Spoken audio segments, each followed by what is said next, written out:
Bom, para o dia de hoje, eu tinha planejado, né, conversado com vocês e tentado trazer como tema a ideia de a gente conversar um pouco sobre a questão dos recursos tecnológicos, né? É, Nós temos uma tradição que eu acho que já está caminhando para ser modificada, né? Inclusive esse processo foi acelerado pela pandemia, né? Que nos obrigou a lançar a mão de ferramentas tecnológicas para esse ensino emergencial remoto, né? Mas já era tema desse curso desde quando eu comecei a dá-lo, né? A questão dos recursos tecnológicos, a utilização desses recursos tecnológicos como recursos didáticos, né, na aula de filosofia. É um tema que tem crescido nas pesquisas, muito em função daquilo que os autores gostam muito na educação, que é a tal da gamificação, que eu confesso a vocês que ainda não tenho pleno domínio do que se propõe com relação a essa história da gamificação, até se você, né, tiver algum tipo de experiência nesse sentido, seria bacana narrar, né? Mas, de qualquer modo, a aula de hoje ela escapa um pouco da trajetória anterior. Então, a trajetória anterior, eu selecionei alguns recursos didáticos que estão presentes tanto na aula de filosofia quanto no material didático, né? A questão da forma e a seleção da história da filosofia que a gente faz, né? A questão da imagem, a questão do texto e a questão da avaliação. E aí sobrava essa questão da tecnologia. Como a maioria desses materiais didáticos são impressos, ou até podem vir a ter uma versão digital, que é um PDF, né? Ela acaba tendo muitas vezes sendo o PDF de um material impresso, né? Ele não chega a ser um material interativo, vamos dizer assim, né? Por outro lado, nós vivemos imersos num universo altamente tecnológico, no qual a tecnologia ela está, obviamente, com desigualdade de acesso, né, a realidades diferentes em determinados lugares, com uma concentração maior em alguns lugares, uma concentração menor em outros lugares. Porém, a questão, por exemplo, do smartphone, que está na dissertação que eu pedi para vocês lerem, é algo bastante horizontalizado, ou seja, muitos estratos da sociedade possuem, não é só as camadas mais ricas, né? Apesar de haver aí o compartilhamento, não é um celular individual, às vezes a família compartilha, mas enfim, esse acesso às vezes é até mais universal à tecnologia do que a própria escola, né? Algumas pessoas têm os objetos tecnológicos e não acessam a escola, não vão à escola por N motivos. O que acaba criando, então, uma situação de distanciamento, né? Entre aquilo que a gente faz e pratica na escola, que basicamente ainda é analógico, vamos dizer assim, né? Ou seja, é a nossa fala, é o texto na lousa, é o papel, é o livro, enquanto nós vivemos um mundo altamente tecnológico, né? Onde nós temos telas em todos os lugares, né? Onde a tela nos acompanha em todos os lugares. E agora, com a pandemia, essa aula que tentava trazer um pouco dessa discussão, ela acaba sendo até atropelada, né? A situação que nós vivemos atualmente, ela precisa atualizar essa minha aula aqui. Apesar de que aqui, nesse pequeno mapa aí, de algumas coisas que eu ia falar nessa aula de hoje, o EAD aparece aí, né? E de certa maneira o que nós fizemos nesse tempo agora foi uma espécie de EAD, né? De ensino à distância, né? Então, de certa maneira, a proposta da conversa de hoje era, por um lado, falar sobre alguns recursos tecnológicos que são possíveis de serem usados na aula e também no material didático, seja ele como um recurso, seja ele como um tema de pesquisa, né? E aí eu acho que a tese que eu deixei para vocês, a dissertação que eu deixei para vocês lerem da Patrícia Welfort, ela é muito interessante por fazer exatamente esses dois pontos. Ou seja, a dissertação lá da Patrícia Maria Welfort, que chama Novas Tecnologias e o Ensino de Filosofia, uma análise simondoniana dos smartphones e do aplicativo WhatsApp, ela tentou trazer a discussão tecnológica através do recorte teórico do Gilberto Simondon, que é um filósofo da técnica, né? Então ela tem toda uma exposição das teorias dele no primeiro capítulo, não sei se o Christian teve tempo de dar uma folheada. E depois ela faz todo um trabalho baseado nessa visão teórica da tecnologia, que é bastante original, inclusive, né? Não é uma visão do senso comum que a gente tem da tecnologia, é uma visão bastante interessada no objeto técnico, né? E desenvolve um conteúdo de filosofia da ciência, né? Utilizando-se então do WhatsApp como recurso didático, pedagógico, e ao mesmo tempo que ela tematiza, né, o próprio smartphone, e a partir dessa perspectiva teórica que ela adota do Simondon, de que nós devemos ter uma tomada de consciência do objeto técnico, né? Ou seja, a gente não pode ser apenas um usuário do smartphone, e sim conhecer o seu próprio mecanismo de funcionamento, para não nos alienarmos da técnica que está presente em vários aspectos da nossa vida, né? E isso tem a ver com a leitura do Simondon com relação à tecnologia, por isso que eu acho que o texto é muito bem integrado a parte teórica com a parte prática, tanto na forma de realização da pesquisa, quanto na própria forma de exposição da pesquisa, o que faz também essa dissertação que foi defendida no âmbito do PROF, lá do Núcleo da Federal do Paraná, eu acho que é de 2016, salvo engano de minha parte, 2020, na verdade, mais recente ainda, 2020, servindo como um belo exemplo para aquilo que vocês vão ter que desenvolver, né, na dissertação de vocês. No sentido não do tema, mas no sentido da forma, né, da integração da dimensão teórica com a dimensão prática de uma atividade desenvolvida e, no caso aí, documentada e refletida, né? Então tem uma parte teórica que fundamenta a atividade é realizada com os alunos, ela descreve a realização dessa atividade, descreve os materiais que ela utilizou com eles, os resultados, as avaliações, o que eles produziram, e depois faz uma reflexão sobre essa produção, essa experiência com eles. Então eu acho que esse modelo é um modelo bastante interessante para vocês estudarem, conhecerem e influenciar de alguma maneira, verem as possibilidades daquilo que tem para frente como desafio, que é escrever uma dissertação, né?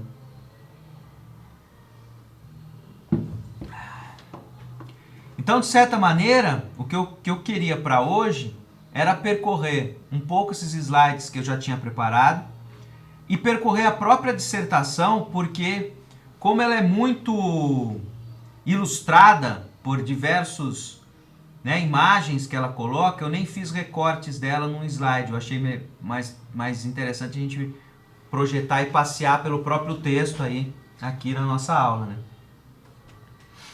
Então as novas tecnologias entram nesse meu discurso hoje, nesse sentido de que a gente tem ela como tema a ser tematizado na aula de filosofia e também alguns recursos que podem ser trazidos para a aula e eventualmente entrarem nos materiais didáticos, né?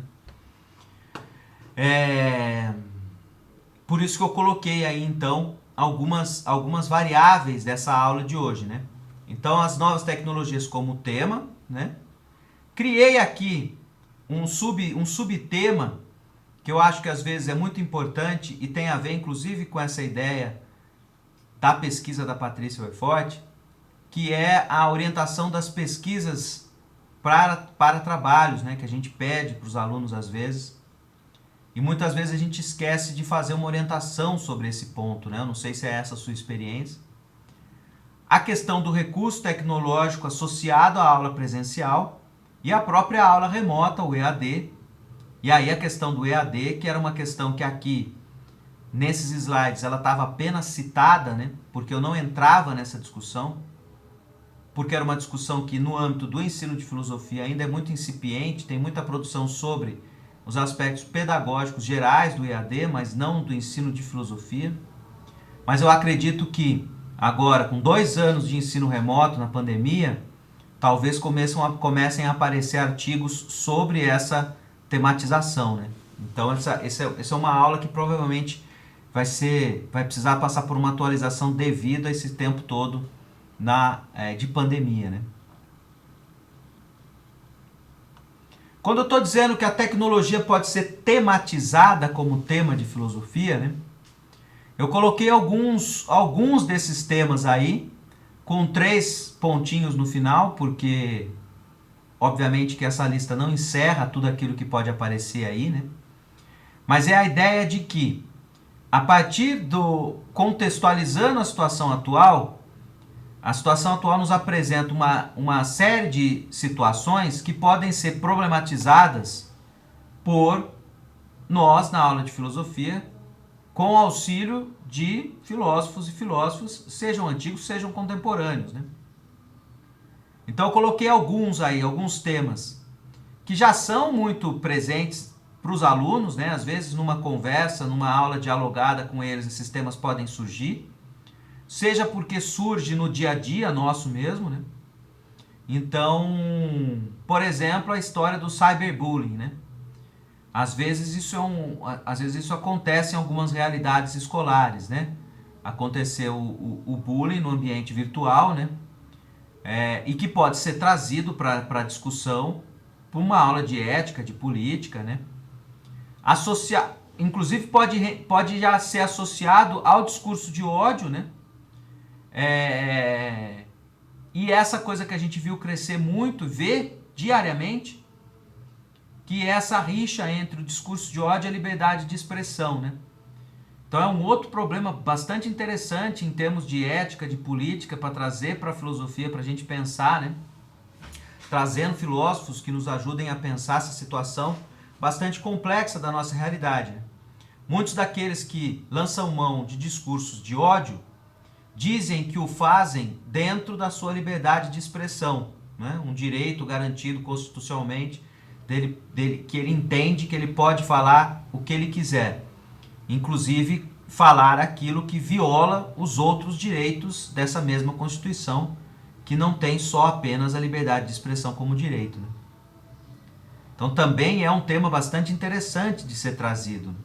Certamente é um tema que animaria os alunos, né? Por ser um tema que está muito contextualizado no nosso presente, né? Eu coloquei aí um outro tema, limites e problemas entre o que é público e o que é privado, como uma forma bonita de dizer os limites da nossa privacidade, né? O quanto alguns jovens, ou adultos mesmo, não é só jovens, né? Perdem um pouco essa noção de limite com essa superexposição da intimidade, da privacidade nas redes sociais. Não só expondo tudo que fazem nas redes sociais, como mesmo essa coisa de vazamento de vídeos privados, né? Ou seja, é uma situação que a gente, não sei se você já viveu, Christian, os outros que não estão aqui se já viveram, mas antes de sair da escola lá em 2010, 12, 13, 14, eu já vivenciei, né, meninas que tiveram vídeos íntimos expostos, né, por ex-namorados, enfim. Que gera geralmente um clima muito sexista de punição da menina, da vítima, né? Muito mais do que um trabalho de pensamento e reflexão exatamente sobre essa questão que eu coloco aí do limite do que é a sua intimidade e aquilo que você torna público, né? O smartphone, ele borra esse limite, porque como ele está sempre com você, né? Você lança a mão dele, a todo momento, só que ele é a rua, né? A internet nos recoloca na rua, é um ambiente público por excelência, né? Então, um traço da sua intimidade muito facilmente pode viralizar, né? Então, muito mais do que culpabilizar aquela que já é uma vítima, às vezes trazer uma discussão para esse âmbito do que é o público e do que é o privado, eu acho bastante interessante, né, essa questão, né? Eu creio que nós estamos aprendendo a fazer um uso dessas novas tecnologias, é algo teoricamente recente, né? De 2000 para cá, que a gente começa a inserir ele na sala de aula. E isso aí é uma realidade que eu percebo até mesmo para tanto alunos, em alguns momentos até mesmo professores, que têm em algum momento Claro. sua imagem, né, exposta, uma fala mal recortada, mal interpretada, pode dar muita dor de cabeça, enfim. É uma situação que eu acho que a gente está no aprendizado, a entender esse limite, essa fronteira entre o que é público, o que é permitido e o que é privado, que fica ali na intimidade do indivíduo. E o interessante, Christian, é que a gente tem uma quantidade bem grande de autores que já estão tematizando isso filosoficamente. Então, a gente tem também aonde recorrer se a gente quiser trazer um referencial teórico junto para pensar nessas situações, né? Eu acho que ficaram muito populares alguns documentários da Netflix, né, recentemente, né, como um que chama Dilema das Redes, um outro que se chama Privacidade Hackeada, tem um no YouTube que chama Big Data, sobre essa questão dos algoritmos e do seu potencial de científico, mas também o seu potencial de homogeneizar, né, e de preconceitos também, né? Por exemplo, nos 3 pontinhos aí eu colocaria aí facilmente essa questão do reconhecimento facial e o quanto que ele erra mais para a questão dos rostos negros, né? Devido a uma carência de banco de dados, eles erram e culpabilizam pessoas que não são culpadas de nada, né? Por falha no banco de dados do algoritmo, né? E então, assim, eu acho que tem esses próprios documentários entrevistam pessoas que pensam, né? Tem uma mulher que chama Catherine O'Neill, no Privacidade Hackeada lá tem a própria Britney Kaiser que fala sobre a questão das eleições dos Estados Unidos do Trump de 2016 e também do Brexit, né? Essa questão do discurso de ódio, da manipulação ali da opinião, da fake news, que eu não coloquei aqui, mas que eu acredito que seja um tema filosófico por excelência, né? A ideia de pós-verdade e a ideia de fake news, né? Essa ideia de que Exato. você não precisa acreditar no fato, mas sim na sua opinião sobre o fato, né? Que é muito presente hoje em dia, que dissemina, que viraliza no WhatsApp, né? Então a gente Uhum. tem aí um punhado de temas, mas a gente também tem pensadores sobre isso, né? No Brasil a gente tem um cara muito legal que é aqui da UFABC, que se chama Sérgio Amadeu. Ele tem um podcast que chama Tecnopolítica, que está no YouTube ou Uhum. no Spotify, que eu acho que é bem interessante. Ele, como é um podcast, é sempre uma conversa, então é algo bem acessível, que eu acho bem interessante, é uma Uhum. tecnopolítica. Coloquei aí um outro tema que é essa da concentração e do multitasking, porque tem alguns, né? Eu venho de uma geração meu pré-computador, né? Ali nos anos 80, 90, o computador não tinha nos anos 80, né? Com o fim da ditadura e o governo Collor ali, com o fim dos embargos das importações, começaram a vir computador no Brasil no 92, 93, né? Pro usuário Uhum. normal, né? Para empresa, para essas coisas já tinha, Sim. obviamente. Então, um tema que eu acho que é um subtema bem interessante em termos de teoria do conhecimento, né? Que é essa ideia do foco, da concentração e a ideia do Uhum. multitasking, né? Que a gente vê hoje em dia as pessoas que são muito imersas na tecnologia acreditam que elas podem fazer 3, 4 coisas ao mesmo tempo, né? Elas conseguem prestar atenção na aula, ouvir música e anotar alguma coisa ao mesmo tempo, né? Então, eu acho que em termos de teoria do conhecimento é bem interessante abordar esse tema também com os alunos, né? Por conta Uhum. de a filosofia envolveu uma certa paciência com o conceito, uma ideia de um foco numa leitura que precisa ser atenta e ser refeita muitas vezes para você reconstruir uma ordem de razões naquilo que está sendo dito num texto teórico, que é muito diferente do multitasking, né? Então, de certa maneira, esse tema aí tem a ver com a minha leitura da realidade hoje, né? Eu acho que a gente tem um problema sério com relação a isso com os nossos alunos, né? Sempre houve, né, a desatenção, a falta de interesse em algum assunto, mesmo em épocas, né, anteriores. Tem um poema do Mário Quintana que eu gostava sempre de passar, que chama Pequenos Tormentos da Vida, que ele fala de uma criança entediada, né, com a aula, que não acontece nada, que ela imagina que seria legal se um avião entrasse pela janela e passasse pela sala e saísse pela outra janela. E um poeminha pequenininho, que é dos anos 60, 50, ou seja, o tédio da aula sempre houve. O lance é que agora, essa questão não é que o aluno vai para o smartphone porque ele está entediado com o que a gente está apresentando para ele, né? A questão é que eles acreditam mesmo que mesmo quando ele precise da atenção, ele queira ler alguma coisa, estudar, ele vai conseguir botar uma música, um fone de ouvido e ler um livro do Harry Potter. Nem é disciplina, nem é estudar, né? É associar, quer dizer, e acredito eu que ele não vai nem escutar a música e nem ler o livro direito dessa forma, né? Mas é uma opinião muito pessoal minha, mas era um tema que de vez em quando eu tocava com os meus alunos, assim, não indiretamente, né? Uma outra que eu coloquei aí tem muito a ver com a dissertação que a gente leu, né? A dissertação que a gente leu defende uma ideia de que quando fala do objeto técnico, a gente fala como usuário, né?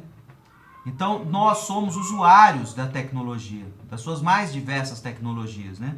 O alfabeto é uma tecnologia, o martelo é uma tecnologia, o smartphone é uma tecnologia. A diferença é que o alfabeto, por exemplo, nós somos ensinados a programar o alfabeto, porque a gente aprende a ler e a escrever, e aí a gente passa a entender o que lê e também produzir texto, né? O martelo é um artefato, um objeto técnico deveras simples. A gente pode até montar um, né? Você só precisa de uma base e você precisa de uma parte mais sólida com a qual você vai martelar, né? Vai pressionar, vai pôr pressão em tudo aquilo que for menos sólido do que essa base, né? Então, um martelo, qualquer um de nós podemos fazer um martelo. Não é uma coisa que exige altos conhecimentos científicos. Agora, o smartphone, por exemplo, a gente não tem a mínima noção como é que funciona um app, a gente não sabe montar uma placa-mãe, a gente não consegue fazer quase nada, a não ser que a gente vá atrás e comece a estudar, faça um curso no Senai de manutenção de celular e aprenda e comece a usar. Então, eu estou colocando aí esse dilema, né? O quanto que nós estamos muito imersos numa grande quantidade de tecnologia, das quais nós não dominamos o seu método de produção. Não no sentido de que a gente é um trabalhador da fábrica, da Samsung, e está lá montando uma tela, a gente não está montando, não monta ela inteira. Não isso, é que a gente não sabe programar mesmo um app, né? Por mais que exista uma série de oficinas, cursos online gratuitos, que a gente pode ir atrás e começar a aprender, né? A gente se limita a ser usuário. Eu acredito que isso de certa maneira, problemático, né? Porque... E é um tema interessante de trazer à tona. E eu acho que a dissertação da Patrícia vai exatamente nesse ponto, né? Quando ela vai falar sobre o smartphone, porque essa é uma leitura do Gilberto Simondon. Então, o Gilberto Simondon diz que a nossa cultura relaciona com o objeto técnico de duas maneiras muito estranhas.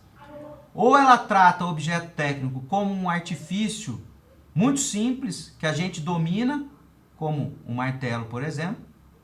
Ou a gente cria ficções de que essas máquinas vão nos dominar, como essas milhares de ficções científicas em que a inteligência artificial e robôs passam a dominar a realidade. E a gente acaba não lidando com o objeto técnico naquilo que ele é. Que é o quê? Ele é uma invenção humana que faz a nossa mediação com a natureza. E a partir do momento que ele é inventado, ele acaba passando também por outros processos que acabam reinventando os seus usos ou inserindo essas máquinas em outros conjuntos técnicos. E esse objeto técnico também passa a ter uma evolução, assim como os seres vivos, né?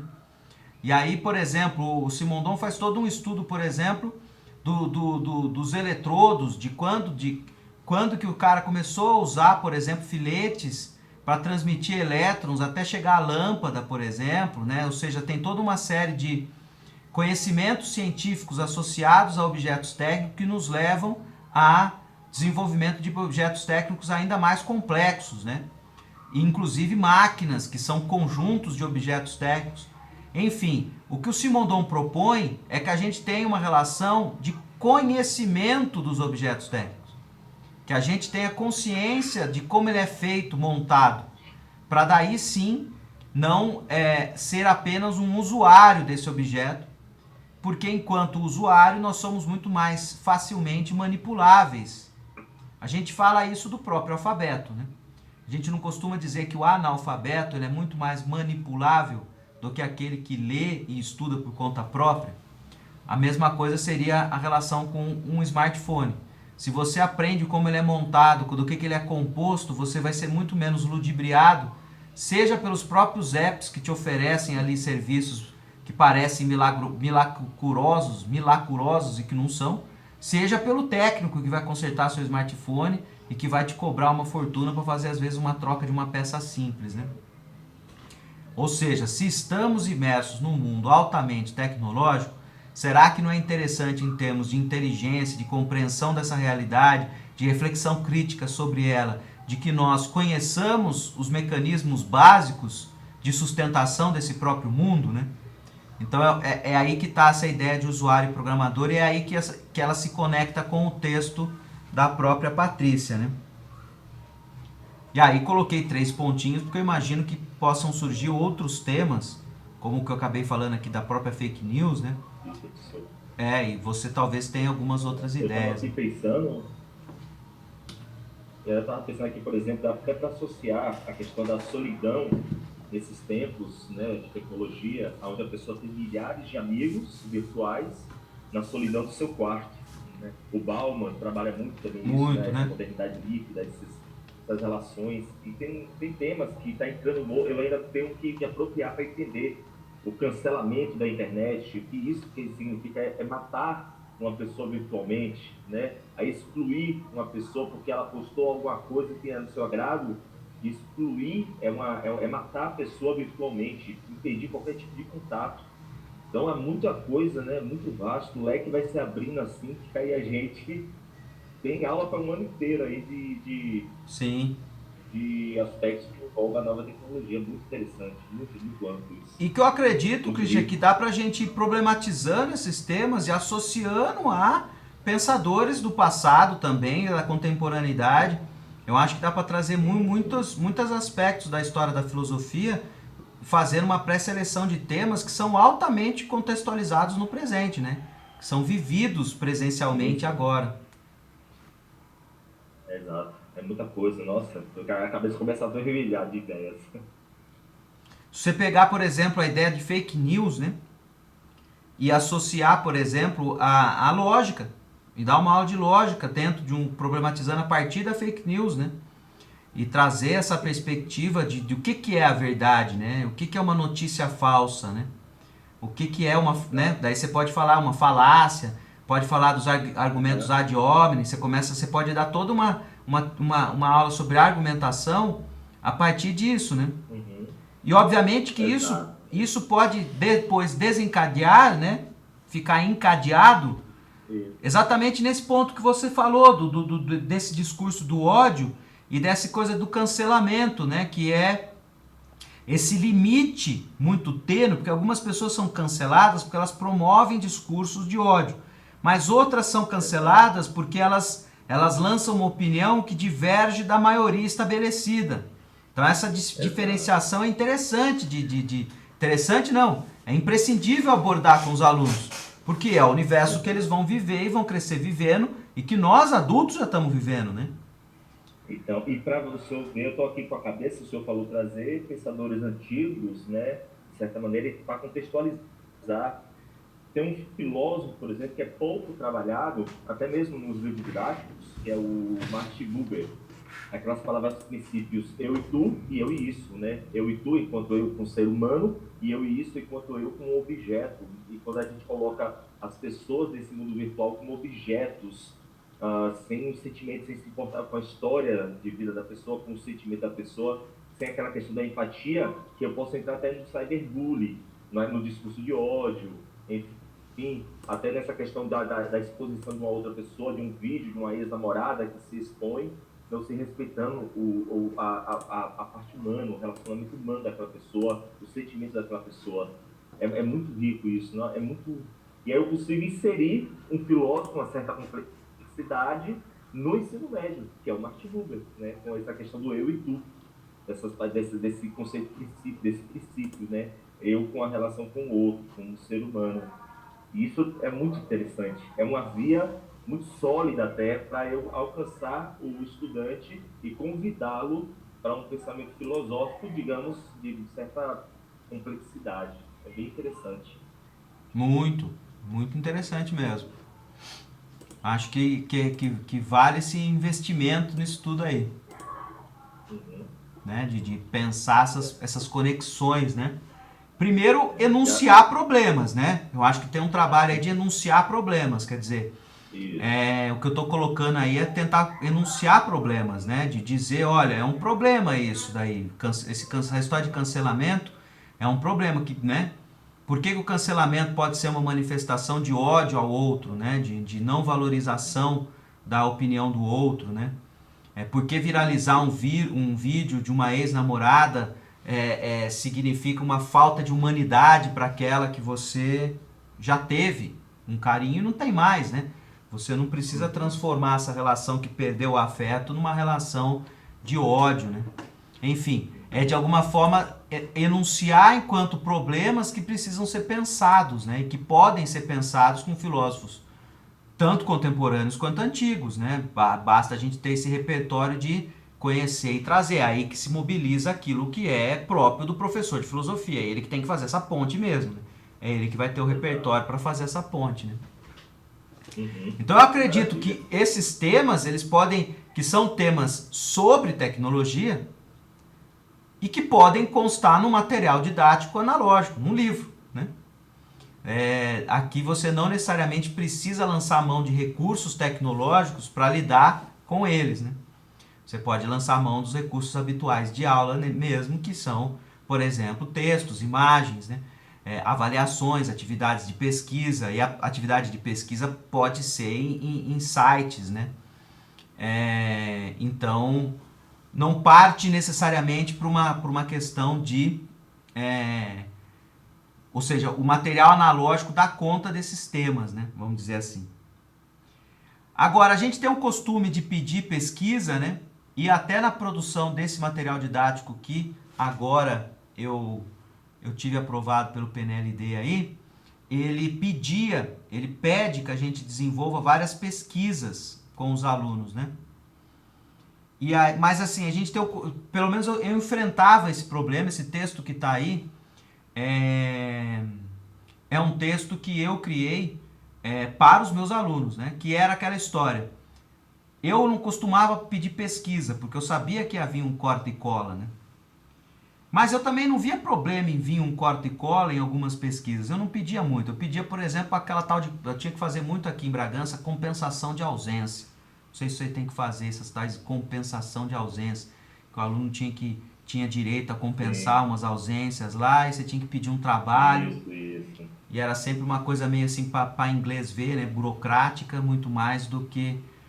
E a gente, quando fez colegial, né, ensino médio, também copiava e colava. Só que quando a gente copiava e colava na mão, aí é menos copia e cola. Só que você ia no Guia Abril e copiava tudo na caneta Bic em papel almaço, era menos cola do que o cara cortar e colar da internet, né?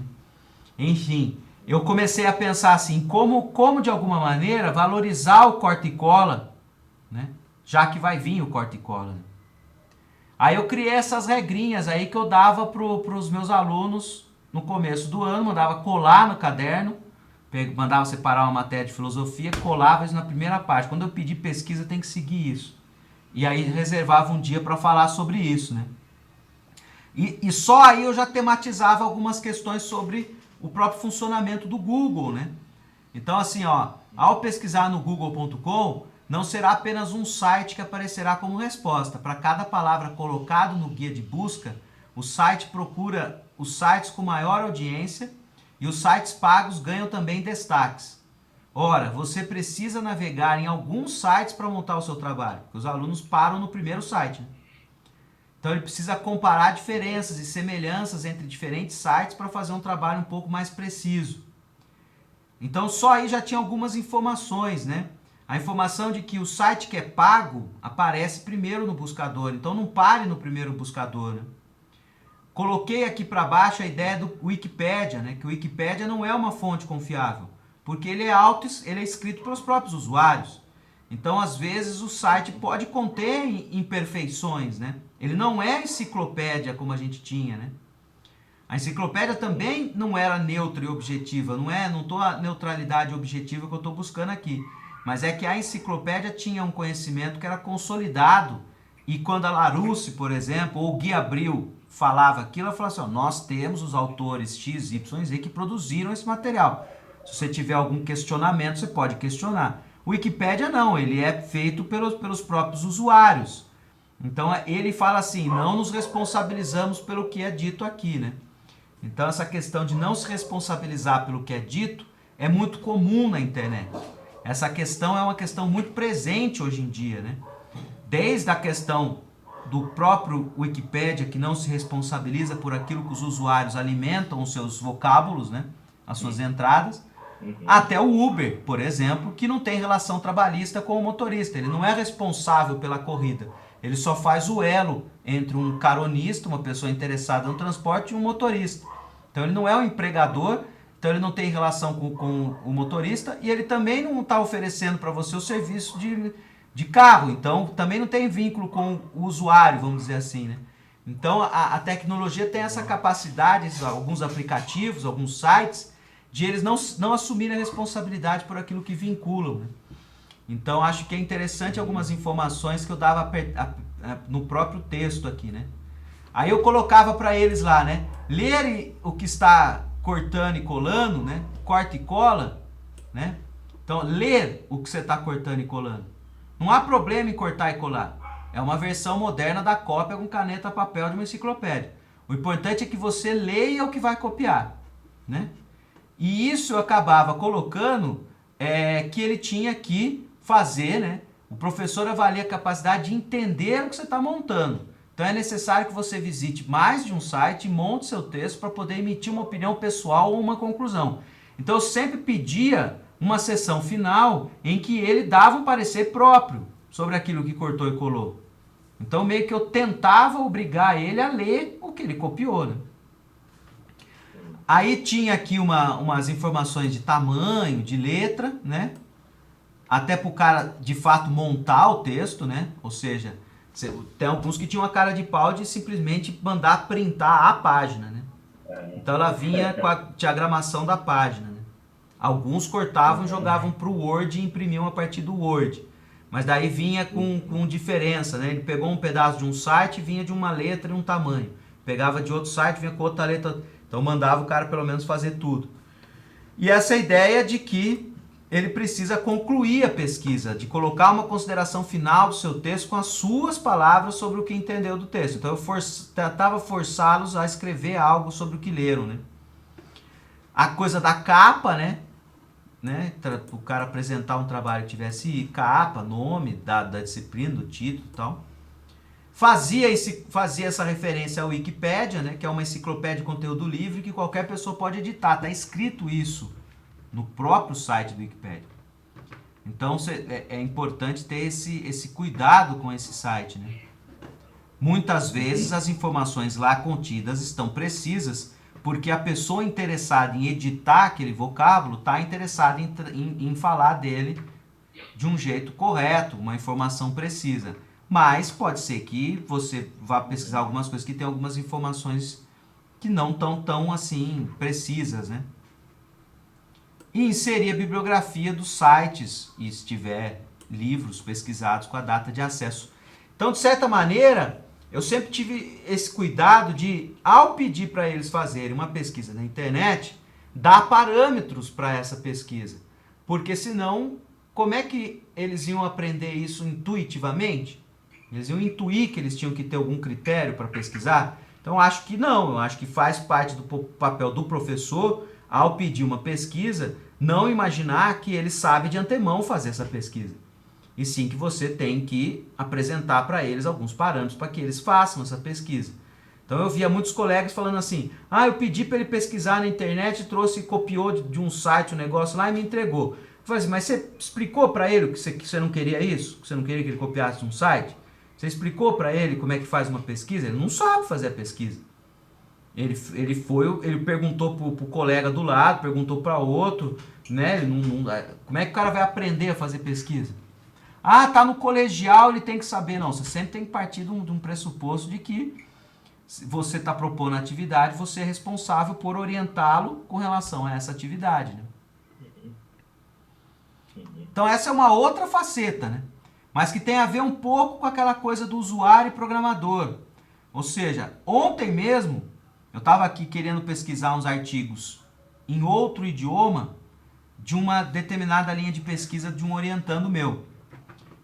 E aí eu fui, se você entra por uma janela normal do Google, ele automaticamente te direciona para o seu país.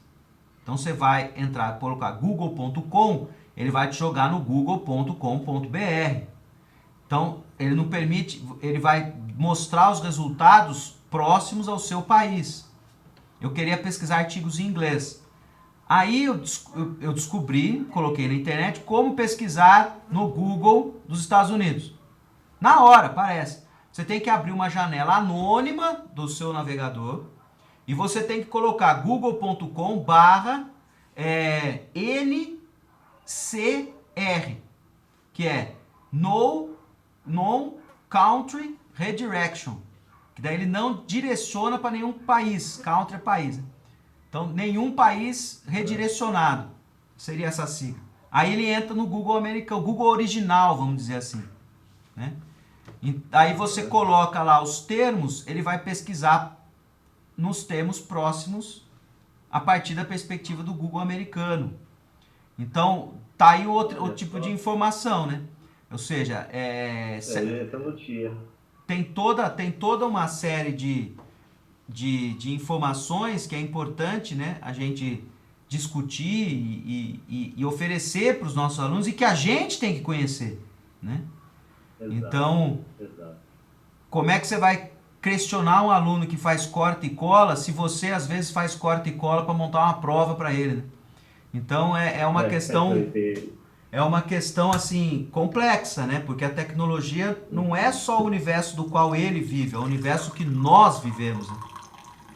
Às vezes a gente fala assim que é eles que vivem lá no smartphone e não prestam atenção na aula. Pô, mas no ATPC tem um monte de professor que fica no smartphone e não presta atenção na coordenadora. Né? Não é verdade. É um problema nosso, né?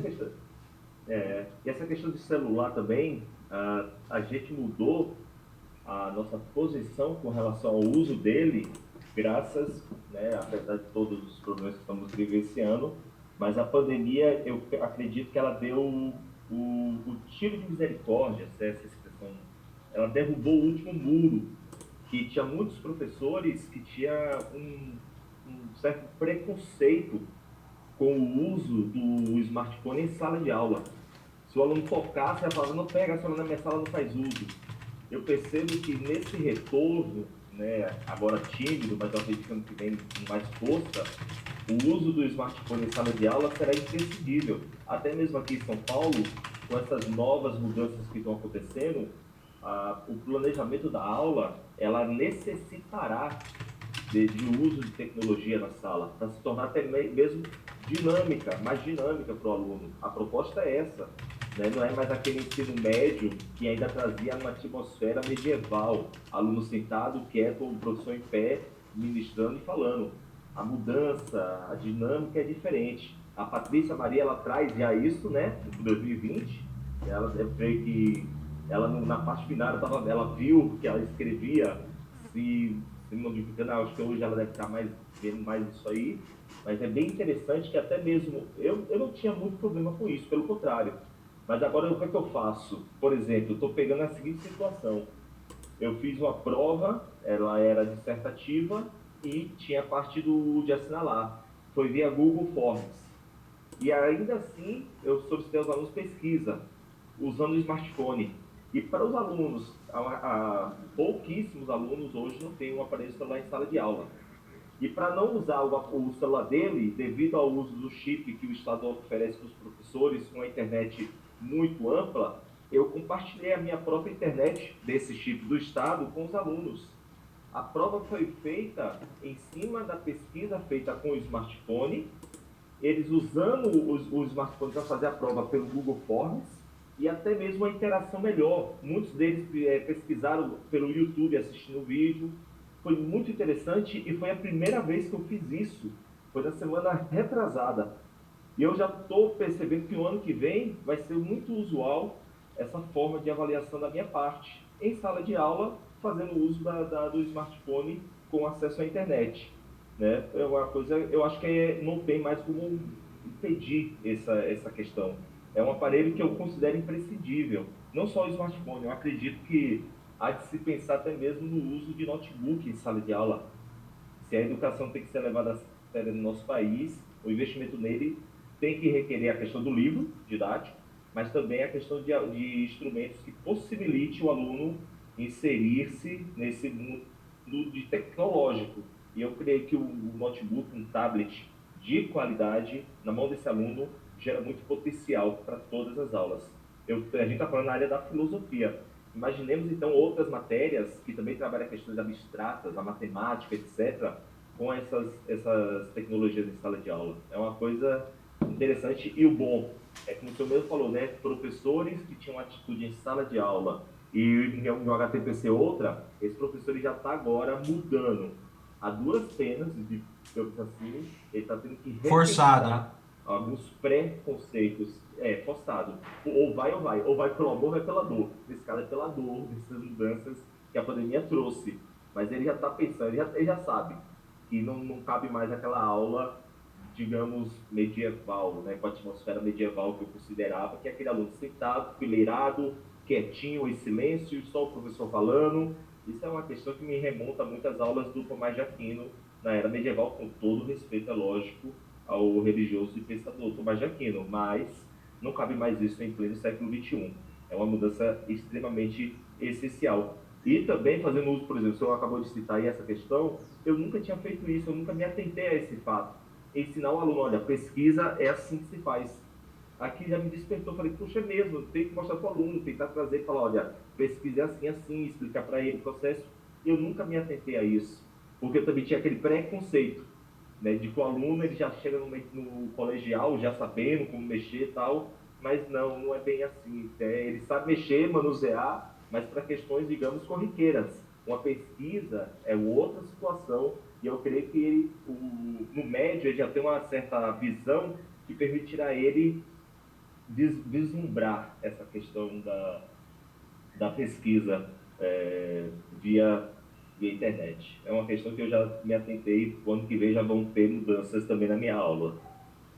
Eu acho que é uma grande mentira, uma grande fake news que se espalha muito e muito rapidamente entre nós professores, é aquela de que os alunos nasceram nesse universo, eles sabem muito mais do smartphone do que nós.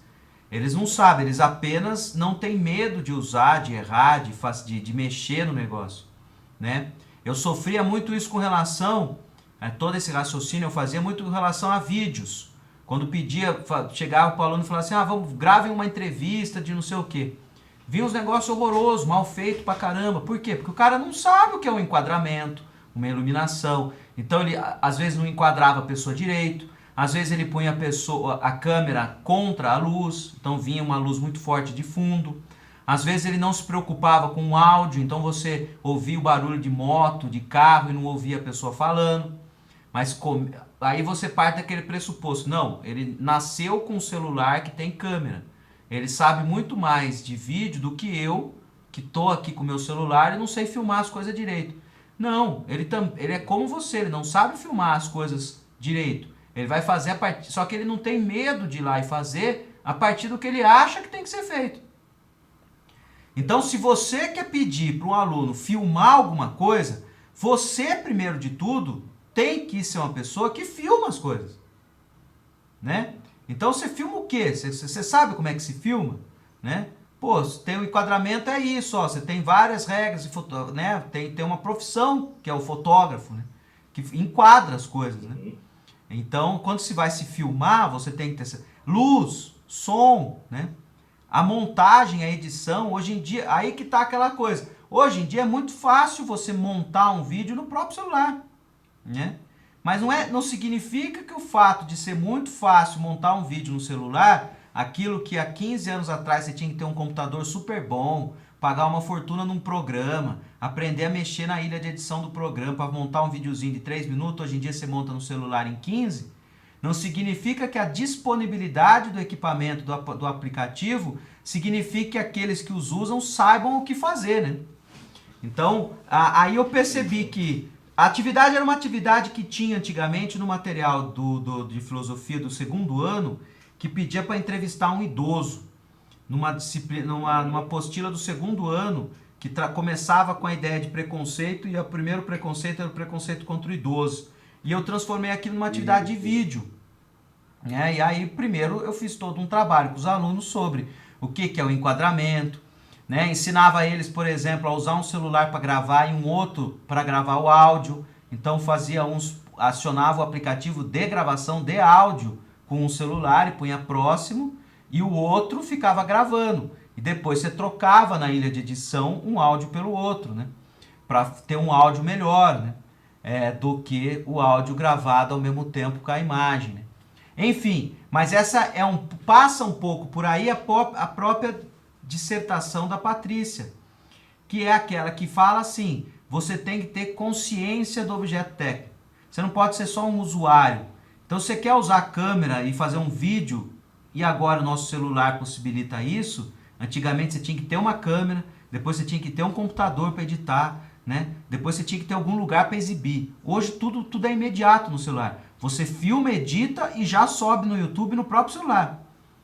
Só que isso não significa que as pessoas tenham as noções básicas de filmagem, né? O que é um enquadramento, o que é uma montagem, como é que ele dá ritmo para uma história, né? Como é que se constrói isso.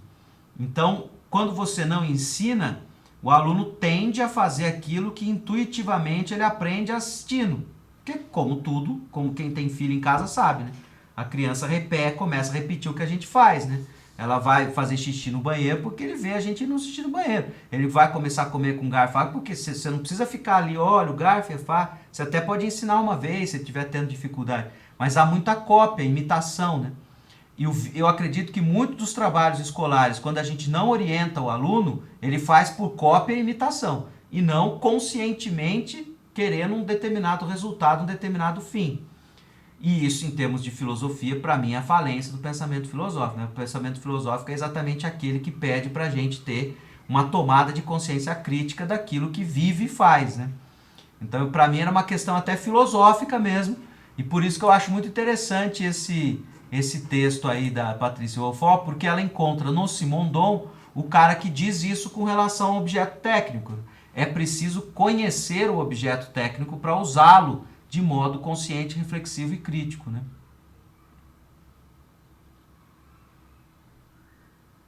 Quer falar alguma coisa, Cris?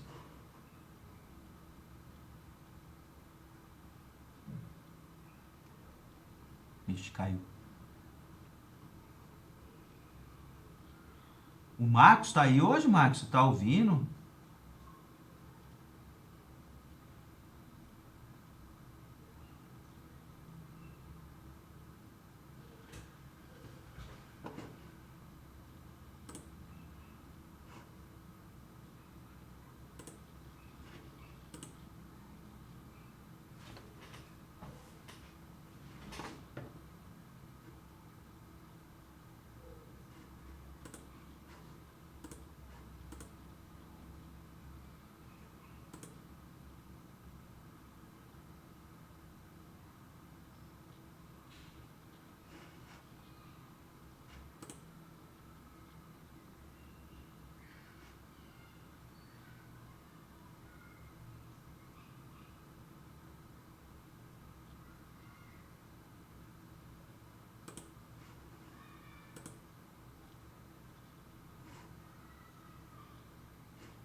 Bom, Marcos acho que não está conseguindo falar ou ouvir.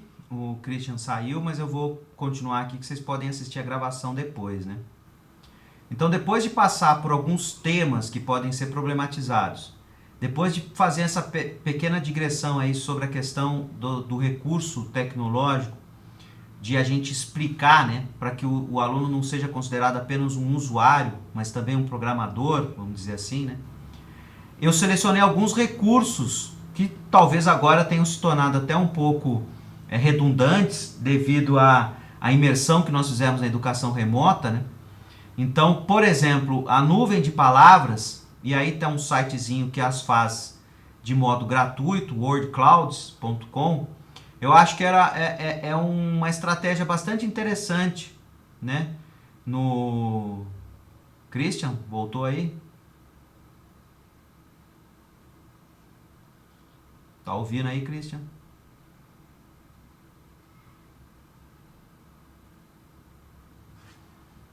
Tá conseguindo ouvir, Christian? Agora tô, professor. Caiu, aí eu voltei agora, voltou ao normal. Beleza. Então, depois de apresentar alguns temas que podem ser problematizados, e aí fazer uma pequena digressão, então, sobre essa questão do usuário e programador, através dessa ideia de explicar as ferramentas de pesquisa e de uso de determinadas tecnologias, como o vídeo, a pesquisa, eu selecionei alguns recursos, que eu estou chamando de recursos, que a gente pode trazer, que são eminentemente tecnológicos, né? E que podem ser inseridos tanto no material didático, quanto ser sugerido como atividade a partir do material didático, né? Um deles é essa ideia de nuvens de palavras. A ideia de pegar um texto filosófico, jogar nesse aplicativo wordclouds.com e gerar uma nuvem dos termos que mais aparecem nesse fragmento de texto que você está usando. Eu estou dando um exemplo aí, esse daí é um exemplo de um trecho do Leviatã do Hobbes, né? No qual, quando você joga o trecho lá, a nuvem de palavras, ele vai deixar a palavra maior, aquela que mais se repete, né? Não sei se vocês conhecem essa ferramenta. É uma ferramenta muito usada em sites, por exemplo, para aquele negócio de trading topics, né? Que são fazer uma espécie de seleção das palavras que mais estão sendo comentadas, por exemplo. Então é uma inteligência artificial que faz um vasculhamento, né, sobre palavras que estão sendo mais utilizadas, e é possível fazer isso em textos, né? E aí é interessante perceber, né, o quanto que esse texto do Hobbes, esse fragmento que eu usava com os alunos, né, por exemplo, associação, cidadãos, político, constituição, governa, natureza, são alguns desses termos, vamos dizer assim, palavras-chave desse texto do Hobbes. Esse outro, por exemplo, aqui, era com relação a um fragmento do político. Eu não coloquei aqui. Eu acho que esse daqui é do político Não, esse primeiro é do político do Aristóteles, e esse segundo que é do Hobbes, do Leviatã. Então, esse primeiro aqui é uma nuvem de palavras a partir de um fragmento da obra política do Aristóteles que eu dava para os meus alunos, né? E nesse segundo aqui, com vontade, força, homens, poder, como paz, né? Daí é assim do Hobbes, do Leviatã. Essa ideia de que a nuvem de palavras, né? Então, por exemplo, aqui a palavra associação, político, cidadãos, tal, está meio associado naquela ideia do Aristóteles de que o homem é um animal político, né? Que tende a organizar-se em associação, né? E a cidade é a organização política por excelência, como se fosse um processo natural, inclusive, né? E aí esses homens se tornam cidadãos porque eles instituem uma constituição, né? Então, eu acho que é interessante que essas próprias noções aparecem aqui, né? Enquanto que no Hobbes é a força, né? E o poder que transforma, né, essa ideia da relação entre os homens, que ela, na verdade, a relação natural é de desarmonia, de guerra de todos contra todos. E o poder instituído pela associação que garante uma paz mediante um contrato, né? Que institui um poder maior, né? Um poder comum maior entre todos os homens, né? Enfim, a ideia de trazer a nuvem de palavras é uma ideia que ela pode ser tanto uma pesquisa, que você sugere para o aluno fazer, então num fragmento de texto para ele pesquisar, para evidenciar essa noção de conceitos, né? Essa ideia de que um texto filosófico apresenta conceitos e a nuvem de palavras ele vai dar destaque para alguns, né? Então eu acho que é um instrumento bem interessante de recurso didático que é tecnológico, né? Então, wordclouds.com chama esse sitezinho que você pode fazer ele de graça, né? Eu coloquei aqui um meme para trazer a ideia de que existem várias iniciativas por aí de pessoas que tentam fazer isso que está nesse meme aí, né? Que é essa ideia de que, tanto pelas ferramentas, nesse caso é um Facebook, né? É como se fosse um assunto do Facebook, né? Uma postagem do Facebook com comentários, né, das pessoas. Mas você pode usar sites que estão aí, né? Twitter, Facebook, ou blogs, ou esse fotoblog que é o Flickr, que eu não sei se vocês conhecem, e tentar criar uma interface na qual você apresenta determinados conteúdos para os alunos, né? Então, assim, de certa maneira, esse tema deve ter sido bastante superado agora pela situação pandêmica, né? Então, por mais que, por exemplo, o governo do estado tenha disponibilizado um site, um canal do YouTube, um aplicativo com os conteúdos, muitos professores mantinham seus próprios blogs, onde deixavam ali atividades, conteúdos, acredito eu, né? Que possam ter mantido isso durante esse processo, né? Ou fazer esse tipo de brincadeira aqui, né? Onde você tem afirmações que supostamente têm relação com a própria filosofia desses próprios autores citados, né? Então, de alguma forma, aqui seria no nível usuário, né? A gente, enquanto usuário dessas ferramentas, trazer um pouco de conteúdos, né, filosóficos para serem trabalhados dentro dessas ferramentas que são de amplo domínio, né? O Twitter e o Facebook, pelo menos, são, né? Talvez os blogs tenham caído um pouco em desuso nessas gerações atuais, né? Mas às vezes a gente tem ainda, né? E o Flickr, que é um site é uma espécie de site pessoal, né? Que você entra com uma conta pessoal, mas é para acervo de imagens. Eu não sei nem se vocês conhecem esse banco esse site, né? Eu usei na graduação, num trabalho que eu desenvolvi com os alunos de estágio supervisionado, com relação a fotos das escolas que eles estagiavam, né? A ideia foi montar uma curadoria de imagens a partir de uma perspectiva não clichê da escola. Eu pedi para eles fotografarem as escolas, mas não para fotografar grade, para fotografar sujeira, pichação, e sim buscassem um olhar não clichê, né? Não ir para a escola para fotografar aquela imagem que já está fotografada 1000 vezes, né? É para você ver a particularidade, a singularidade daquela escola, né? Um olhar atento às particularidades. Aí a gente transformou isso em algumas fotos e montou uma exposição que ficava nesse site, por exemplo. Então, foi um instrumento de pesquisa utilizado dentro, como avaliação, pesquisa e avaliação dos alunos dentro de um estágio supervisionado na licenciatura em filosofia, né? Então, acho que é um site bem interessante para conhecer também esse Flickr aí, .com, né? Aqui tem o Google Drive, né, que é uma ferramenta que a gente usa bastante, mas que agora está amplamente divulgado, né, e que a gente pode compartilhar arquivos e também editar arquivos juntos, né, às vezes um texto coletivo com os alunos. Eu já ouvi relatos de experiências nesse sentido, de fazer um texto coletivo com os alunos, né. Eu acho que talvez durante a pandemia tenham surgido outras iniciativas nesse sentido e a gente vai acabar vendo isso em artigos que vão começar a aparecer, em dissertações de mestrado e tudo. Esse era um site bem interessante, mas ele não está mais no ar. É uma pena. Eu não sei se vocês chegaram a vê-lo antes dele cair, mas era da Super Interessante e era um sitezinho que ele trazia uma espécie de uma linguagem de videogame, assim, de Street Fighter, né, de videogame. Alguns filósofos e os golpes tinham a ver com alguns conceitos dele. Então tinha o Karl Marx, Santo Agostinho, Confúcio, o Nietzsche, e aí eles davam alguns golpes, assim, era bem interessante, mas Infelizmente ele não está mais no ar, eles tiraram do ar esse sitezinho, mas aqui eu não atualizei as coisas, ainda ficou aqui.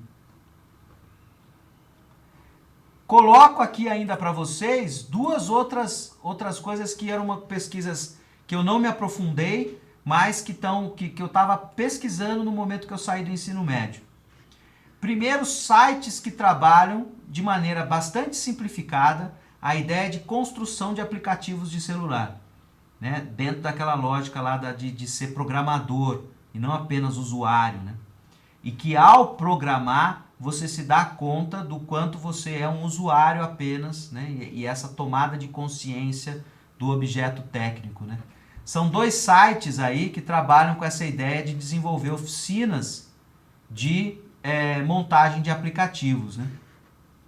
Alguns recursos são gratuitos, outros daí você tem que acabar pagando, né? Esse é um problema, inclusive, desses tipos de iniciativa, apesar de já existirem uma série de iniciativas que tentam trabalhar com essa construção de uma forma mais, inclusive como forma de inclusão social em projetos de ONGs, né, e OCIPs em algumas regiões.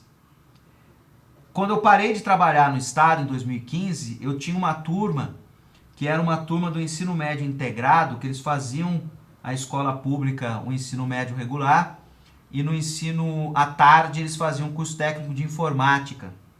E aí eu era responsável por uma disciplina de projetos com eles, e aí eu desenvolvi com eles essa ideia de montar um aplicativo, né? E nessa época eu entrei em contato com um cara que fazia um trabalho com ONGs, tal, que trabalhava com aplicativos. Ele me deu algumas dicas, tal, mas essa ideia de então trabalhar com o aluno com essa questão de pensar a montagem de aplicativos. Eu acho bem interessante essa ideia de trazer eles para esse universo como programadores, não apenas como usuários, né? E a realidade aumentada, que eu deixei um vídeo aqui como referência, depois eu posso, né, disponibilizar ou colocar aí no chat para vocês, né?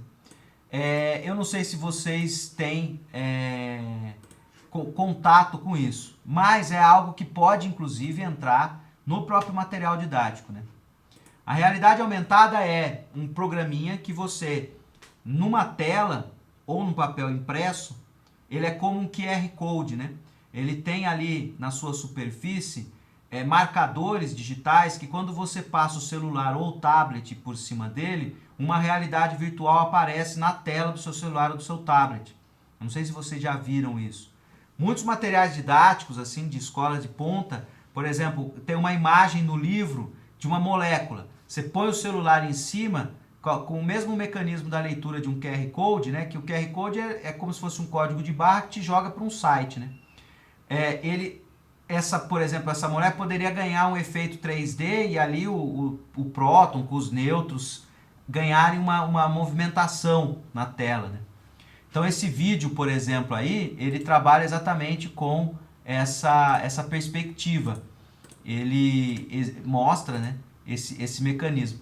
E como é um mecanismo de QR Code, né, e o QR Code, inclusive, é um tipo de material que pode aparecer no nosso material didático, né? Ou seja, você pode utilizar de um QR Code para apresentar um site para um aluno, né? Em vez de apenas... Deixa eu pular o anúncio aqui e vou tentar mostrar aqui, ó. Para vocês, é um aplicativo muito interessante para a área de educação, tá? Você que trabalha aí com desenvolvimento de apostilas, livros, universidades, escolas, nós temos uma solução muito interessante, tá? Então nós criamos um portfólio para você verificar como funciona. Você vai procurar pelo nome RAB Aulas, tá? RAB é de Realidade Aumentada Brasil. Nós aí diminuímos o nome para ficar mais fácil. E você vai ver esse ícone preto, tá? RAB Aulas. Então eu vou clicar nele, instalar, eu aceito os termos e vamos aguardar um download. Pessoal, para vocês testarem esse aplicativo da RAB Aulas, tá? Na área de educação, vocês vão precisar desse material. Ele é um folder que a gente fez, é um exemplo, claro, mas com aulas reais de matemática, física, biologia e química. Para você fazer download e testar, você pode ir no site Realidade Aumentada Brasil, procure pelo aplicativo RAB Aulas, tá? Você vai achar lá no nosso site e faça o download dos marcadores. Tem um botão aí, é bem fácil. Então aqui finalizou o download, eu vou clicar em abrir, ele vai abrir o app, tá?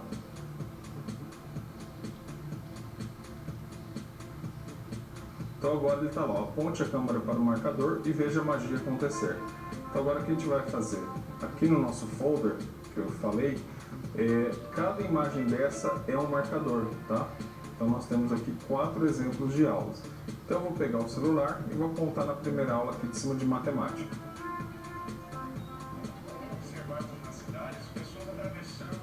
Então verifiquem que legal, é uma aula em vídeo com um professor real, que eu acho que assim, fica muito mais fácil do aluno aprender, né? Então ele, além de na aula, ele pode usar um material de apoio como esse, em realidade aumentada. Aqui nós estamos dando um exemplo clássico de vídeo, tá? Sem efeitos de 3D. Então verifique aqui que foi feito animações e o vídeo está disponível aí. Eu vou mostrar agora um exemplo onde nós vamos mostrar 3D. Aqui é uma aula de física, tá? Então eu vou mexer o papel para vocês verem, olha, é em 3D, olha que legal. Então aqui está mostrando um exemplo de um circuito, tá? Totalmente em 3D. O aluno pode movimentar o celular ou o material impresso para tirar todas as dúvidas e entender melhor como funciona, tá? Agora um exemplo de química, olha que bacana. Você pode ver a forma. Acho que deu para sacar um pouco como é que funciona aí, né, Christian?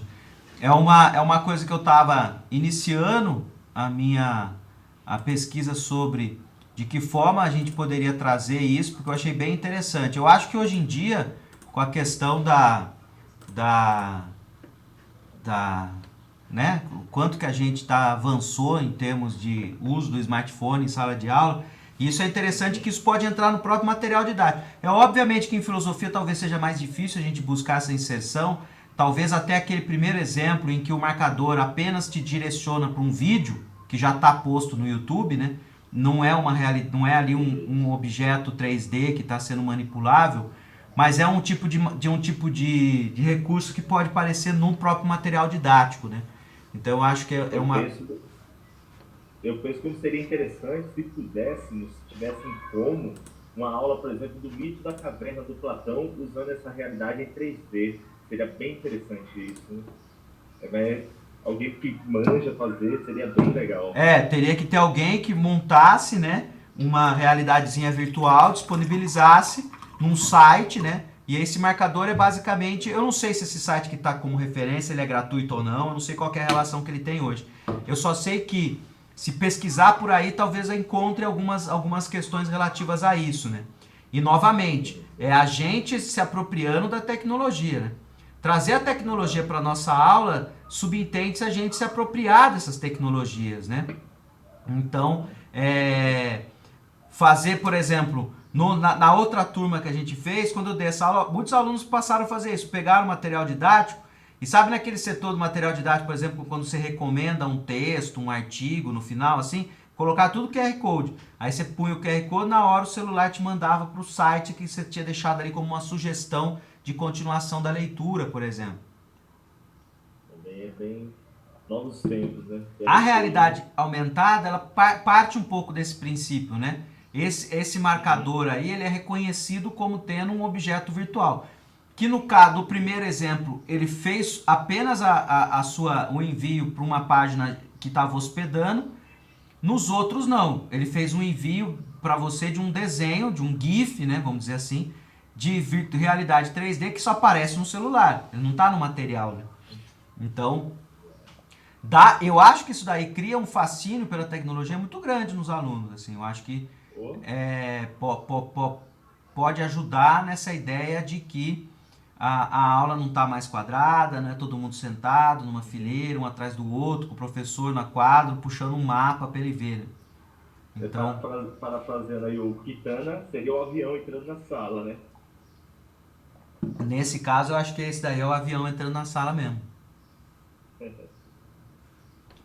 Outra coisa que eu coloquei aqui, meio que para finalizar, é o tal do currículo mais, aí até uma dúvida, eu não sei como é que tá esse currículo mais dentro dessa situação que agora o Estado nessa época era um lugar que ele oferecia um monte de recurso digital, umas aulas basicamente, a grande maioria eram vídeos comentados também, não tinham coisas mirabolantes ali, mas eu acho que isso foi totalmente superado por tudo que o Estado organizou com a pandemia, né? Esse canal do YouTube, esse aplicativo, eu acho que o Currículo Mais nem deve estar funcionando, tá? Não, está tendo essa mudança, via CMSP, inclusive com aulas para o ano que vem, dos itinerários de humanas, aulas online. O professor grava a aula e ele vai acessar lá pelo CMSP. Inclusive, até os professores terão HTPC também, se não me falha a memória, também por esse aplicativo. Acho que todo esse material do Estado está sendo centralizado no aplicativo lá, na central multimídia lá, de mídias de São Paulo, CMSP. Está tendo essa mudança, essa transferência. O Currículo Mais já não... Eu faz tempo que eu nem escuto mais falar dele na escola. Ó, mas ele tá ativo aqui, ó. Vou até projetar aí para você, ó. Aparece como recurso digital. Eu acho que a grande maioria são vídeos, né? Por exemplo, vamos aqui, ó. Ensino médio. Ensino Na médio, escola aqui ninguém faz nem comentário. Faz tempo que eu não entro no Currículo Mais, hein? O Currículo Mais é de 2011, 2010. Quando ele foi lançado, Começou, né? Vamos ver aqui. Não se fala mais. A nossa fala hoje em HTPC, por exemplo, é toda ela direcionada pelas mudanças e pelo... É interessante, ó. Tô vendo aí os vídeos, né? São tudo vídeos, né? Aqui tem até quem que foi que sugeriu. Vamos ver aqui, ó. Mas ele vem com essa ideia de que é um objeto digital de aprendizagem. Aí é o juízo estético de Kant, tá vendo? Vídeo sobre o juízo. A grande maioria é isso, né? É um vídeo. Aí te direciona para um canal do YouTube, ó. Tenta ver se o vídeo tá no ar ainda, porque às vezes sai do ar, né? Algum direito autoral aí o pessoal tira. Como é um trecho de filme, parece. Eu tô achando que tá... Não, eu acho que é um filme que o cara fez, ó. Porque tem uma entradinha e tal, tem um discurso. Enfim. Uma explicação, digamos assim, né? Muito, muito. Eu acho que até muito pobrezinho, né? Quer dizer, ó, tá vendo? Só tem o vídeo, não tem nenhuma. Tem uma breve descrição aqui, não tem não tem nenhuma sequência didática aqui, vamos dizer assim, né? Não. Vamos ver se esse outro aqui muda alguma coisa. Eu acho que a gente está passando pela mudança mesmo. Estamos entrando aí numa nova fronteira do uso de material digital. Mas tem outras opções aqui, quer ver? Mas foi... Vamos ver o que eles chamam de aula digital. Ih, não tem aula digital nenhuma. Interativo. 0 itens também. 0 itens. O senhor vai ter lá no CMSP essas aulas, né, gravadas, estão lá disponíveis. Ó, vídeo. Mas aí não. Eles acabam jogando uns vídeos, vídeo aula.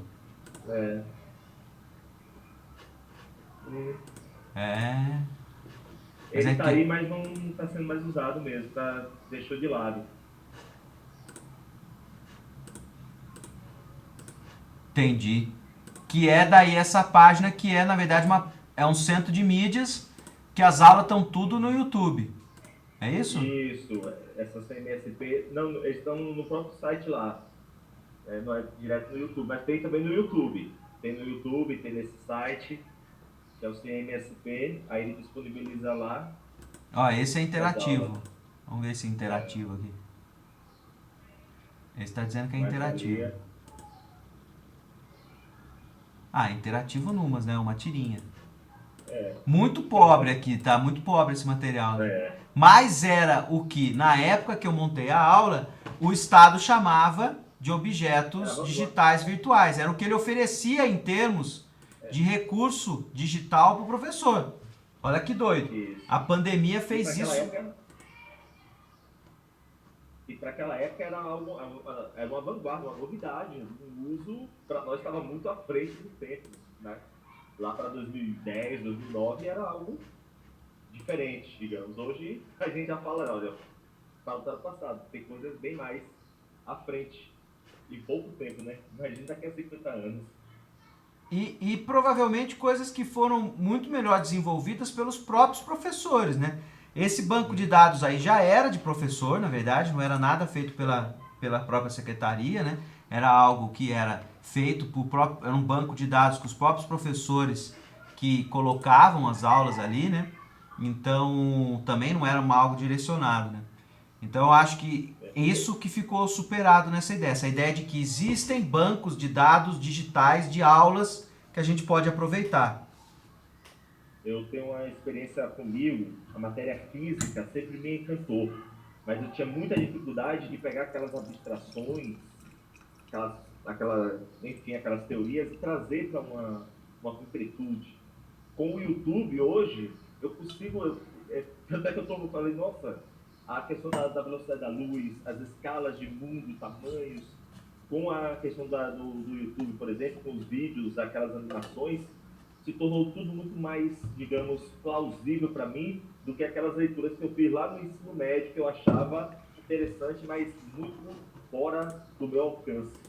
Hoje, aí eu fico olhando, eu como colocando na questão de um estudante de física, aí eu começo agora a compreender que meu aluno, nesse mesmo objetivo, na filosofia, também para ele algum conceito abstrato com um uso desses instrumentos fica muito mais plausível, digamos assim, para ele.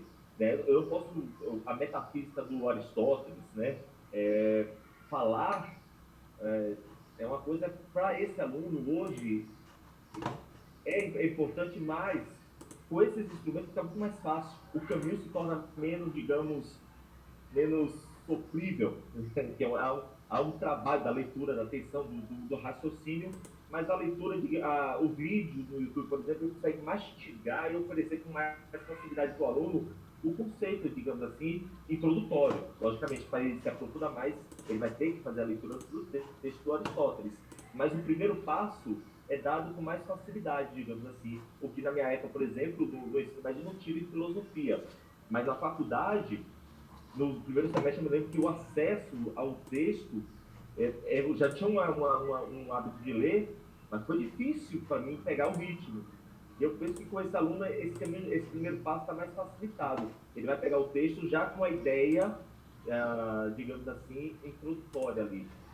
Fica mais fácil para ele esse trabalho. Pode crer. Também considero isso, viu? Bom, acho que com relação a esse texto aí, eu diria que esse conjunto de slides, né?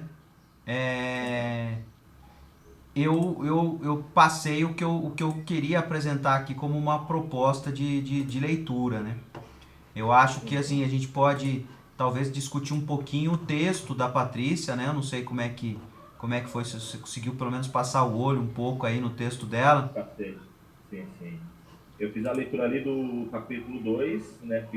Dei uma olhada mais para frente, até que eu olhei aqui aberto, dei uma olhada lá nas atividades que ela fez com os alunos, trabalho de campo lá, enfim, ainda que foi uma coisa muito uma olhada, não fiz uma leitura, digamos assim, criteriosa, nem condição que tinha para tal. Mas assim, eu achei interessante essa questão, como ela usou a questão técnica também, mostrar como o funcionamento do smartphone na construção do texto dela, ela mostrar desde essa questão do material, o que é um smartphone, até a aplicabilidade dele na sala de aula. Então, isso para mim, nossa, ela foi bem criteriosa mesmo. Trabalhou de maneira bem detalhada todos os aspectos para mostrar a eficiência do aparelho e as possibilidades dele ser trabalhado em sala de aula. Bom, ela fez a defesa agora em outubro, né? Não, outubro do ano passado, né? De 2020. Ano passado, isso, 2020. Então, estava ali naquela época da pandemia, eu acredito que na reta final dela, ela deve ter dado algumas que eu já percebo, algumas visões em um período pandêmico, assim, pelo uso maciço, massivo do material didático, né? Então, eu falo assim, nossa, bem interessante.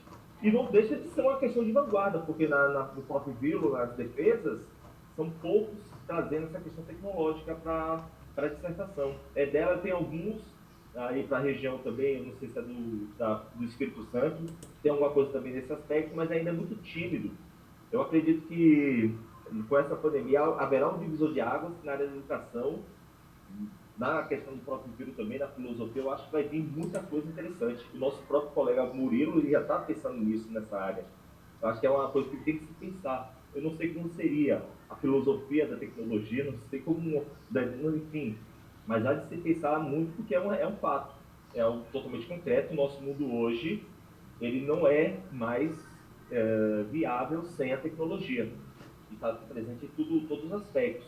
E uma sala de aula privada da tecnologia, ela perde muito, ela é uma palavra para não tornar ofensivo, mas seria uma aula parada no tempo, travada.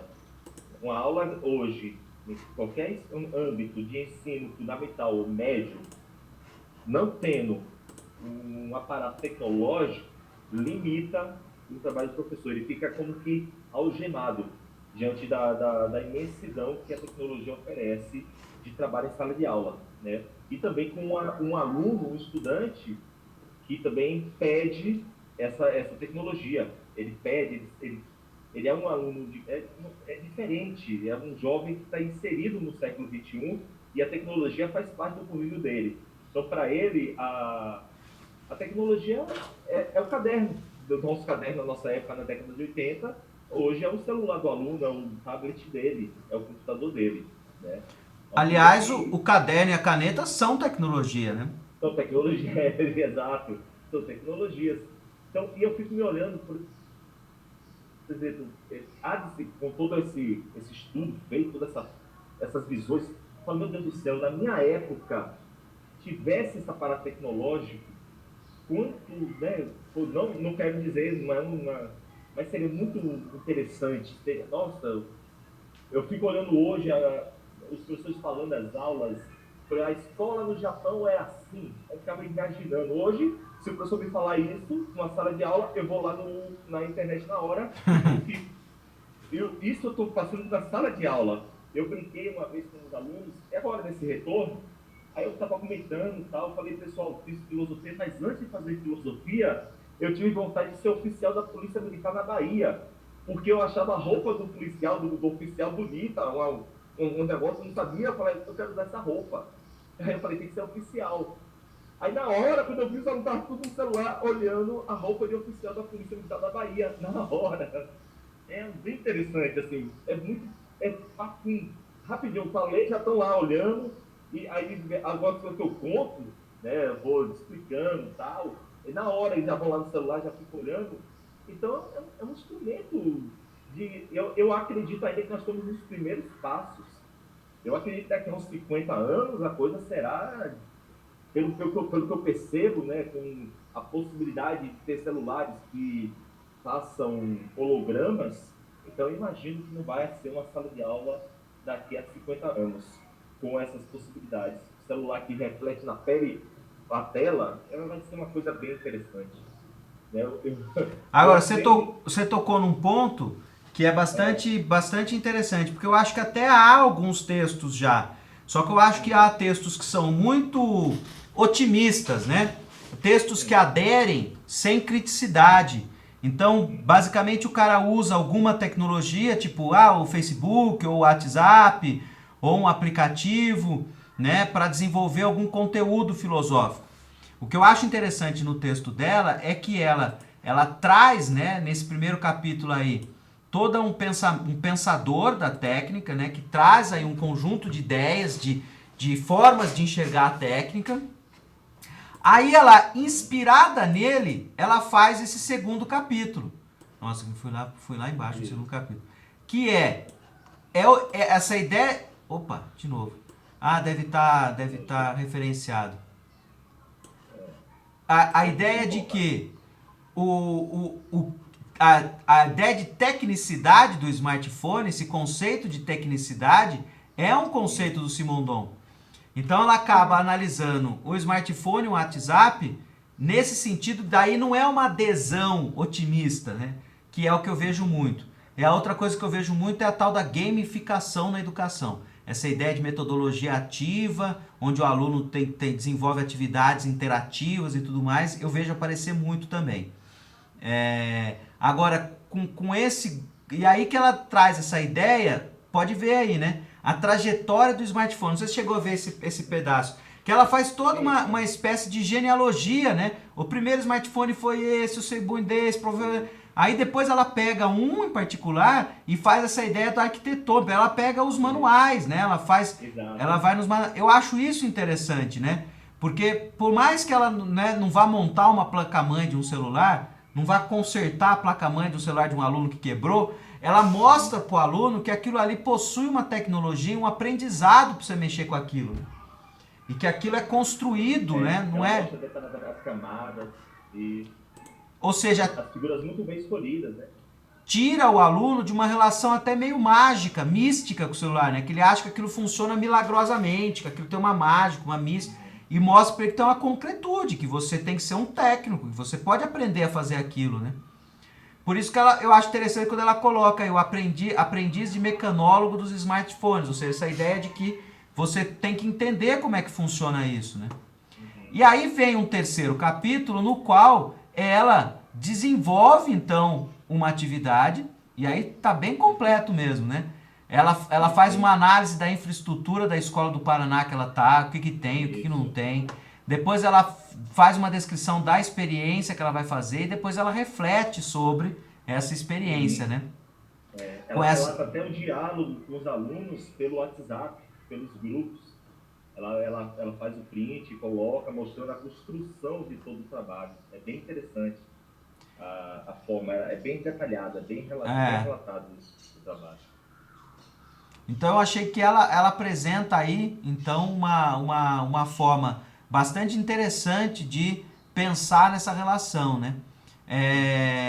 Ela, né, toda essa primeira parte, ela faz toda uma introdução do trabalho, falando dessa coisa de que a gente vive um mundo tecnológico, imerso no mundo tecnológico, e a escola meio estava parte disso, né? Que o celular era meio condenado. Isso tudo caiu por terra na pandemia, né? Que nem você falou aí agora. Hoje em dia, os últimos que não faziam uso disso estão tendo que se envolver de alguma forma e vão ter que começar. A gente ouviu no começo da pandemia muita frase assim, nossa, vou ter que virar youtuber agora. Talvez sim. Talvez você aprenda, perceba que você vai ter que aprender algumas ferramentas de comunicação na internet, porque às vezes um vídeo seu de 3, 4 minutos seja mais interessante que a tua aula de 50, né? Exato. Ele pode ser uma complementação, ele não vai substituir a sua presença na aula com 40 alunos durante 50 minutos. Mas ela pode ser uma complementação. O aluno pode ir lá e assistir o vídeo para estudar para a prova, ou para fazer uma atividade, ou para relembrar o que foi trabalhado. Então, é uma complementariedade, não é uma substituição, né?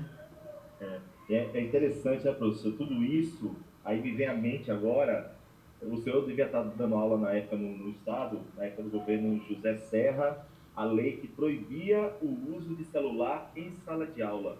E não deixava nenhuma abertura nessa lei para questões pedagógicas. Na escola era proibido, e eu me lembro que na escola que eu dava aula, colocou-se placas proibido o uso de celular. E não faz muito tempo, não chega a 2 décadas isso. Não, Em pouco tempo, inverteu-se. Hoje a placa usa-se, por gentileza, o celular na sala de aula, que é o pedido dessa nova mudança do ensino médio. Professor, use o celular, use os novos instrumentos tecnológicos em sala de aula para tornar a aula, digamos assim, muito mais dinâmica para esse aluno do século XXI. Em pouco tempo mudou o discurso. E o professor está nesse turbilhão também, junto com o aluno, fazendo essas mudanças, vivendo essas mudanças, que é muito rápido, é muito veloz, a tal ponto que eu não sei, sinceramente, eu estou tentando pensar isso, como será esse quadro que eu tenho aqui atrás daqui a 50 anos? Isso aqui eu creio que vai ser uma peça de museu, não vai caber mais ele. Não, vai ser um... Se a gente transpor o que a gente tem de tecnologia hoje, ele vai ser uma tela de touchscreen no qual você apresenta os conteúdos que nem se tivesse num smartphone gigante, né? Num tablet gigante, né? Uhum. Eu vejo, por exemplo, as utopias, não é nem bem utopia, né? Que se faz lá nos Estados Unidos com esse Elon Musk, que ele está pensando em fazer um chip que comporte um Google, digamos assim, que é chip, e que ele possa ser implantado no cérebro do ser humano. E em cima disso, o ser humano, de alguma forma, acesse essa biblioteca via chip. Uma coisa... Diretamente do cérebro. É bem ficção científica, diretamente do cérebro, sem precisar de um aparelho. Totalmente totalmente louco isso. Ou melhor, o Mas aparelho estaria integrado. Eu já não consigo duvidar tanto. É meio que um ciborgue, É uma né? coisa louca. Isso é um ciborgue, né? E eu estava vendo essa reportagem sobre esse projeto que ele está elaborando. Eu falei, meu Deus do céu, aonde a gente vai parar? Onde vamos parar? É uma coisa muito interessante. Lógico, e ainda assim, isso jamais vai conseguir substituir um professor humano, sólido ali na frente dele, compartilhando a experiência, olhando na afetividade e tudo mais. Mas é bem interessante as possibilidades do que serão a sala de aula, do que será uma sala de aula daqui a algum tempo. Já é hoje para nós, né? Já em 2018, 2019, eu nunca jamais imaginaria dar uma aula via Google Meet. Hoje é uma coisa normal para mim, né? É uma coisa bem interessante, como a aula do mestrado, por exemplo, a gente está tendo, né? A aula via online. E há pouco tempo atrás havia um debate que algumas pessoas falavam sobre a questão da possibilidade ou não, e hoje é uma coisa real, passível, de totalmente possível, ainda que não substitua, logicamente, o contato, a presença na academia e tudo mais, mas abre-se o leque de possibilidades para nosso fazer, nossa busca pelo conhecimento. Nossa, eu falei hoje, eu falei bastante. Ótimo. E aí, puxando um gancho do que você falou com o que a gente viu na aula passada, eu acredito que a função do professor, esse professor humano e carne e osso, seja exatamente essa pessoa que é a capacidade de pegar esse conhecimento acumulado no Google, que é um conhecimento objetivo, e consiga problematizar e trazer para a realidade do aluno, que é aquela coisa que a gente viu na aula passada, do conhecimento objetivo e da apropriação subjetiva desse conhecimento. Então é imprescindível o humano para essa em relação com a máquina. Ou seja, a máquina é capaz de nos dar aquilo com uma precisão muito grande, muito maior que a nossa própria memória. Muito mais, acessa a informação de uma forma muito mais rápida. Mas se você for só transmitir informação, se você for só dizer para o aluno o que já está lá, ele não precisa de você. Ele olha no Google.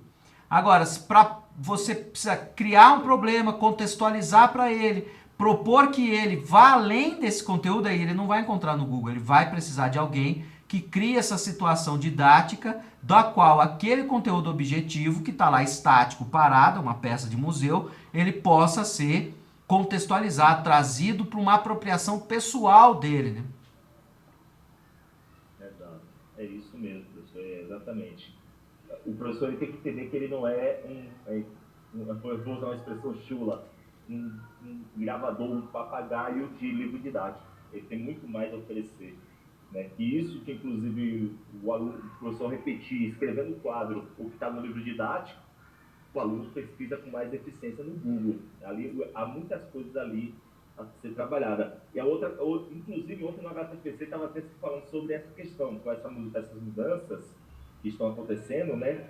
A aula, ela não poderá mais ser uma aula que o professor pega um livro didático, o texto que está no livro, ele passe do quadro para o aluno copiar no caderno.